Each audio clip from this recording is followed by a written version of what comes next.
This is Grant Harden, a 50-year-old police officer hiding a horrifying secret. Grant has been apprehended on suspicion of murder, but as it would later transpire, his crimes and behavior were so bad that in his interrogation, he tried everything he possibly could to escape.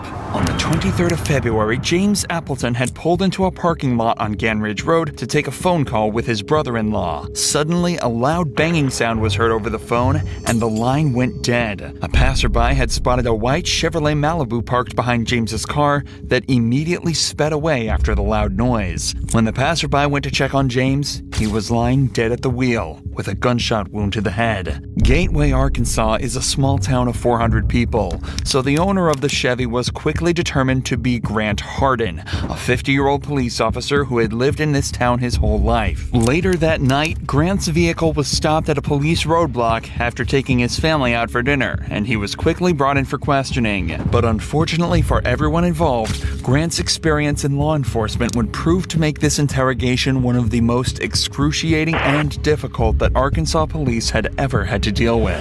I'm Detective Chamberlain. I know we haven't met. James Chamberlain. Okay. Did you used to be a police officer somewhere? Or, I recognized you, but I wasn't 100% sure where I knew you from. But somebody said that you used to be a police officer at Gateway or something like that. Okay. The interrogation begins casually as Detective Chamberlain opens with questions about Grant's career. As they're both police officers, he assumes he can strike an immediate middle ground with him, building trust between them and hopefully getting him to relax so he'd give up information easier. A strategy that he'd soon find out had the opposite effect. Grant is then read his rights, but decides this is where he's going to start making it difficult for the detectives. Here's the thing. I want to talk to you about what you've done today, okay? Can you just take me through when you woke up this morning to when you got stopped by the police out there in, what's the name of that road that you were on? I'm sorry, I'm going to drop Gantt Ridge? I'm not going to say anything after I've been read those rights yet. Okay. Well, I don't know what's going on. I am kind of sickly to what I'm here for and things. Up until this point, Grant hasn't been told what he's been brought in for, and states that he's feeling sickly given the circumstances he's been put into.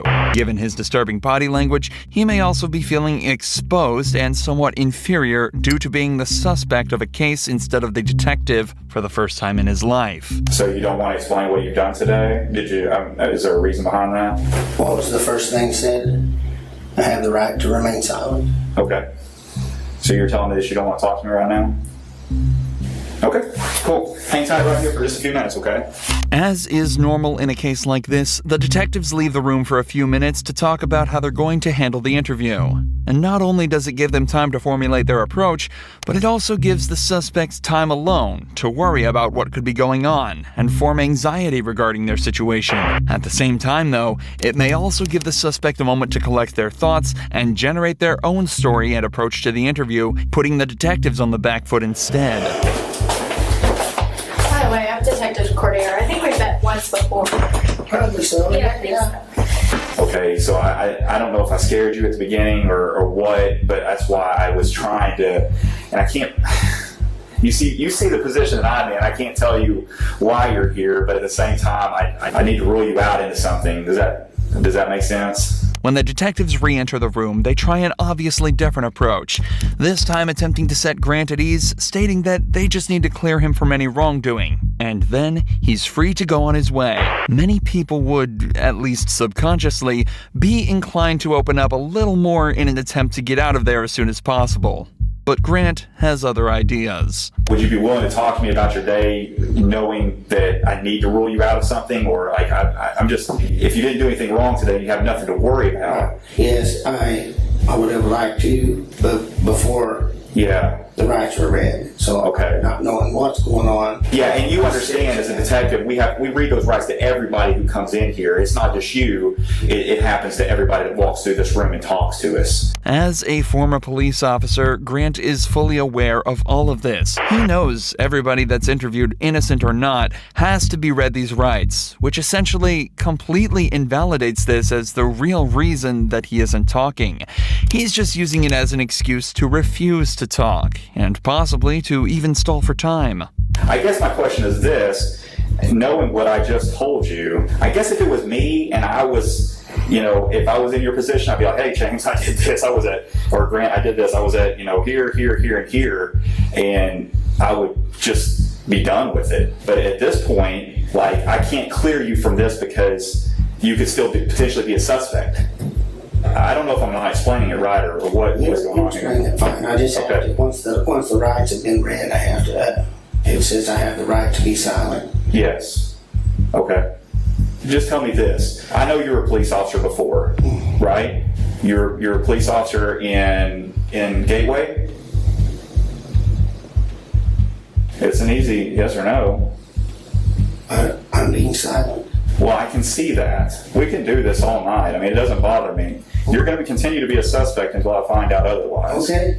Unfortunately for the detectives, Grant is exercising perfect form within this interrogation. Refusing to talk greatly hinders the investigation as a whole and completely prevents the detectives from making progress, all while being completely legal. This is why Detective Chamberlain is starting to appear visibly annoyed and decides to take a break from the interrogation, as letting emotions take control in an investigation like this can be extremely dangerous for the detectives. But once again, this time alone can also give the suspects the chance to come up with a plan.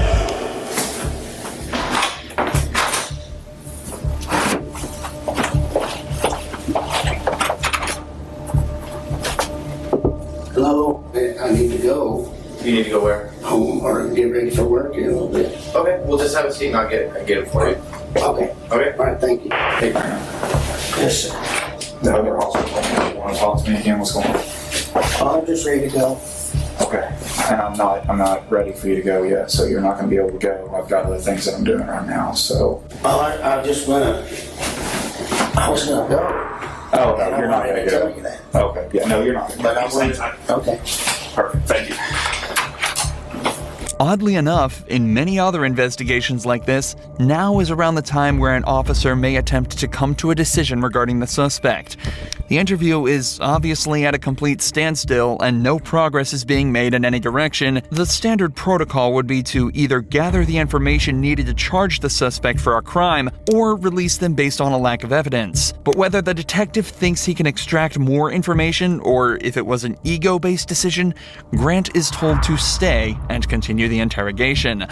The police then try to take some time to piece together more of the story, talking to witnesses to try and place Grant at the scene of the crime. Despite his silence being perfectly legal and acceptable, it greatly increases the detective's suspicion towards him. Suspicion that's only heightened when Grant's wife says that his only alibi was that she thought he was spreading grass seeds at the time of James's death. All signs point towards Grant, and Detective Chamberlain goes back in for round 3. Detective Cordero is talking to your wife right now. I talked to her a little bit. So I kind of got a timeline of where you were and where you weren't today. We all know what happened, okay? I'm not trying to get you in any trouble. I'm not trying to get her in any trouble. You've got a little daughter, 16, who needs her parents, okay? I don't know if you've had a problem with this guy for a while, and this was an accident, or you maliciously chased him down, or what happened.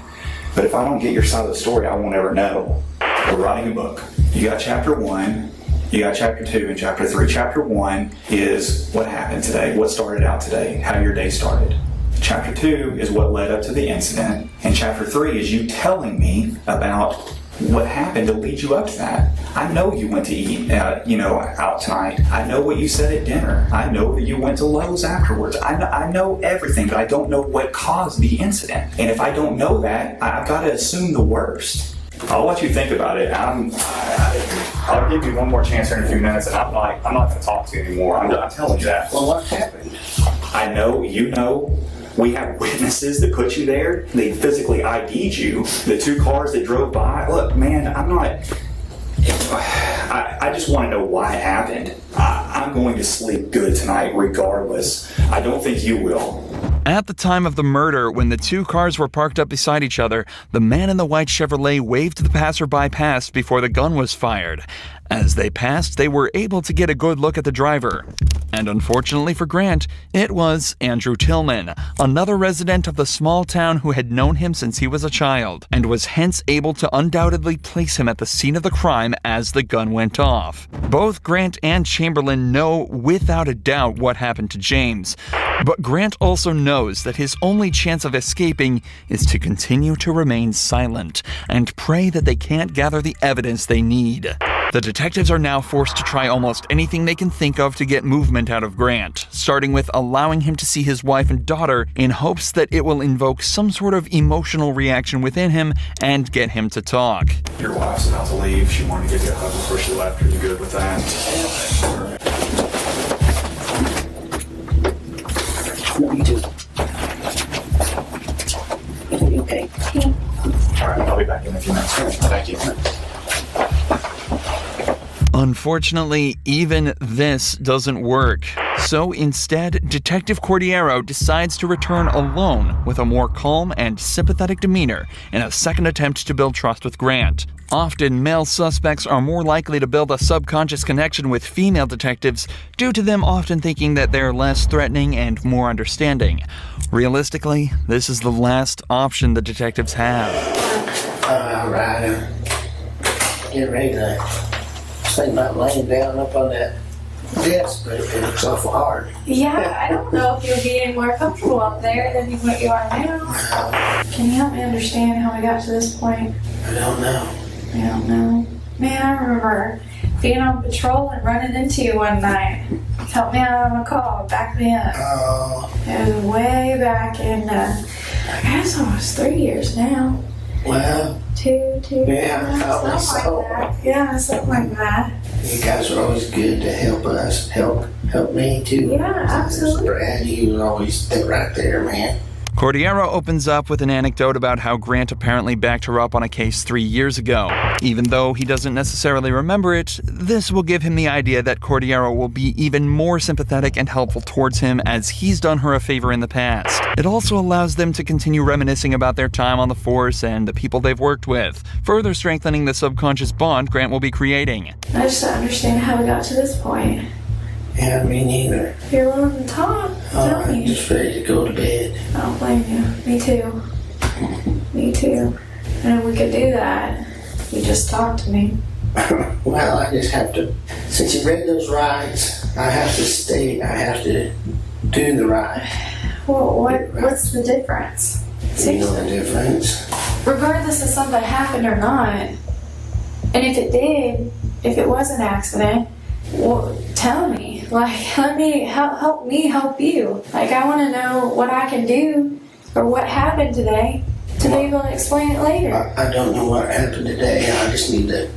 You know, people are gonna have questions. Your family. Well, I have questions. Well, exactly. So why can't we figure this out together? Cordiero is making a conscious effort to use inclusive language, such as, "We will figure this out together." This and her open and expressive body language are both techniques she's using to make Grant feel more relaxed, and as though he's part of the solution, not the problem. She's also making every effort to be nice to Grant, in hopes that maybe he'll finally open up to her, or at least give her a way in. We can start from the very beginning. I mean, I know you probably slept in because you work nights. I work nights. Trust me, I worked nights for almost 4 years. I understand how that sleep schedule is. yeah, I was sleep's all So, messed up. did you sleep in today? Yeah, I bet you did. You could have got to work tonight, huh? Yeah, Yeah. What time did you get up? noonish. Around noon. That's usually what time I got up too. Did you watch anything good on TV? Usually that's what I do. I'd eat and watch TV. I'll woke myself up a little bit. Anything good? Same old stuff Oh yeah? on TV. You watch the same episodes? Or like, do you have a specific TV show you would wake up and watch? Well, we watched, my wife always has it on I can't remember what channel it's called, right now, TV Land. Oh, okay. I haven't really watched any of that. I couldn't even tell you what it was about. Is your wife like that? Oh, yeah, I think she'd better watch other stuff, but that's all. Yeah. It might not be about the case, but finally, Grant is talking, and Cordero has found her way in.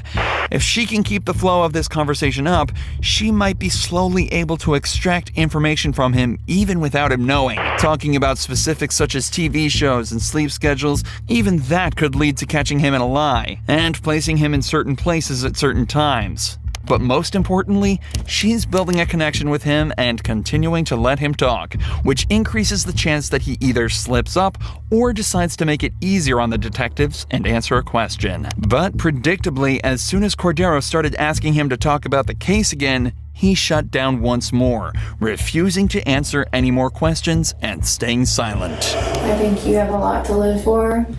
Beautiful family, who I've had the privilege of talking to.